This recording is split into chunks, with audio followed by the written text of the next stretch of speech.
അതെ ആ ചോദ്യമൊന്നും വേണ്ട. കടക്ക് പുറത്ത് റിസൾട്ട് വന്നു. ഇപ്പൊ ഞങ്ങൾ ജനങ്ങളായത് പറഞ്ഞത് കടക്ക് പുറത്തുനിന്ന്. പക്ഷെ ഞങ്ങളല്ലാതെ വേറെ ആരാ ഉണ്ടായിരുന്നേ? അത് ഞങ്ങൾ ജനങ്ങൾക്ക് എല്ലാവർക്കും മനസ്സിലായി. ബുദ്ധിമുട്ടിക്കാനും കഷ്ടപ്പെടുത്താനും നിങ്ങളല്ലാതെ വേറെ ആരും ഉണ്ടായിരുന്നില്ല. തിരിച്ചു വരും, ഇതിലൊന്നും തളരില്ല. കാത്തിരുന്നോ. ആകെ ഉണ്ടായിരുന്നത് ഇത്തിരി കനല, അതിലാ ഇപ്പൊ ജനങ്ങൾ വെള്ളം കോരി ഒഴിച്ചേക്കുന്ന. പിന്നെ ആ ചാവി എവിടെയാന്ന് ഒന്ന് പറഞ്ഞേക്കണേ, മ്യൂസിയത്തിൽ കൊണ്ടുവയ്ക്കാനാ. ഏത് ചാവി? അല്ല, നിങ്ങളെ മന്ത്രി അപ്പൂപ്പൻ പറഞ്ഞ പൂട്ടിന്റെ ചാവി. അതെന്തായാലും ജനങ്ങൾ ഇപ്പൊ പൊട്ടിച്ച് കയ്യിൽ തന്നില്ലേ, ഇനിയിപ്പൊ കമ്മ്യൂണിസവും മ്യൂസിയത്തിൽ വെക്കാനേ പറ്റൂ. ദേ അങ്ങനെയൊന്നും. നിങ്ങളെ കപ്പല് കാറ്റത്ത് ആടില്ല മുങ്ങില്ല എന്നൊക്കെയല്ലേ, അത് പണ്ട്. ഇപ്പൊ ആടാനും തുടങ്ങി, മുങ്ങാനും തുടങ്ങി.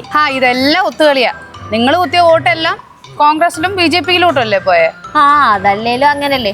നിങ്ങൾ ജയിച്ചു കഴിഞ്ഞാൽ ജനാധിപത്യത്തിന്റെ വിജയം, മറ്റുള്ളവർ ജയിച്ചു കഴിഞ്ഞാൽ കള്ളവോട്ട്, ഒത്തുകളി.